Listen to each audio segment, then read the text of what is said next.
आज आरंभ होला अलारनाथ पीठ में अनवसर दर्शन ब्रह्मधाम ब्रह्मगिरी पालटिजाला आज द्वितीय श्रीक्षेत्र चतुर्धामूर्ति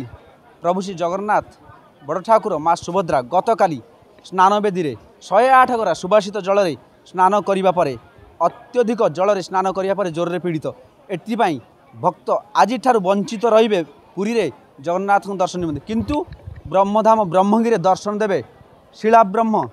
अलारनाथ ये हूँ सीधासलख दृश्य जो कि संपूर्ण भाव प्रशासन पक्षर धाड़ी दर्शन व्यवस्था करा जायछि एवं ये जो रही सीधासलख दृश्य सुंदर अपूर्व दृश्य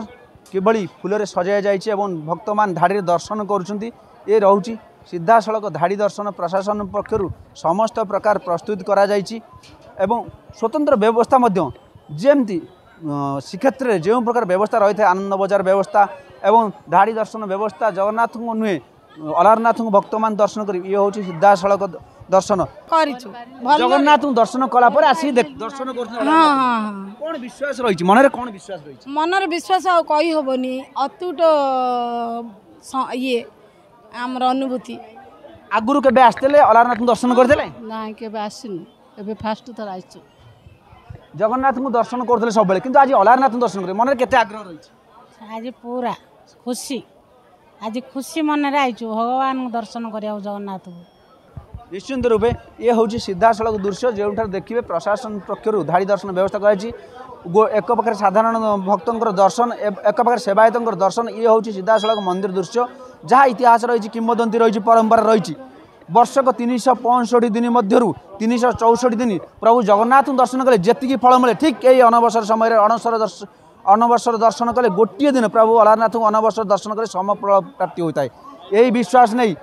ओडिशा बाहर पूरपल्ली समस्त धाई आसते अलारनाथ को दर्शन करने एम निश्चित रूप प्रतिक्रिया रखा ए भक्त मान प्रतिक्रिया नवा जानवा चाहिए ये जो रही भक्त बहु दूर आसुँच एवं मन में अनेक आनंद रही आप लोग कहाँ से हम ओडिशा से ओडिशा आसती कौन विश्वास कौन रही कहीं यही समय अलारनाथ दर्शन करने एत आग्रह जेहेतु जगन्नाथ आमर रोजंती अणसर घरे से आम अलारनाथ आस दर्शन करने आज निश्चित रूपे जहाँ विश्वास रही अणसर समय अलारनाथ दर्शन कले कोटि जन्मर पुण्य मिलता है मो सहित रे तत्वकवि जे कि संस्कृति गवेषक तत्वकवि भिकार चरण जेना आलोचना करवा सर जानवा चाहबू कौन किंवदंती कौन परंपरा रही कहीं अनवसर समय एठार अलारनाथ पीठ एत भिड़ हुए जगन्नाथ को नुहे कहीं शिला ब्रह्म चतुर्धामूर्ति अलारनाथ को दर्शन करा जाए भगवान अलारनाथ होचंती शिला ब्रह्म ब्रह्म नारायण जगन्नाथ होचंतु दारु ब्रह्म तेणु श्री अलारनाथ को आदिनाथ आजानुलंबित बाहु जगन्नाथ श्री ब्रह्म नारायण अलारनाथ बोली मध्य शास्त्र पुराण प्रमाणित करिसंती तेणु भगवान अलारनाथ को जो दर्शनर भक्त मान भिड़ आज जो असंभव भिड़ होती आज प्रथम दिन में हजार हजार कहवा तो भूल हम लक्ष लक्ष संख्यार भक्त मानकर जो भिड़ छुटी वर्षक दर्शन जगतनाथ अणवसर अलारनाथ तेणु अणवसर समय भगवान श्री अलारनाथ को यदि भक्त गोटे दिन दर्शन करे वर्षकर दर्शन श्री नीलकंदर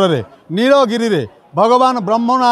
दारु ब्रह्म को दर्शन करिवार फल ब्रह्म नारायण अलारनाथ को दर्शन करिवारे पाई थाए तेणु आज ब्रह्मदांड पूरी उठी भक्त मानकर हरिबोल हुलहुली एवं नाम संकीर्तन रे आज प्रकम्पित होउछंती पाटगणा जय श्री अलारनाथ जय जगन्नाथ निश्चिंत रूपे ये शुणुले सीधासलख तत्वकवि जे संस्कृति गवेषक रही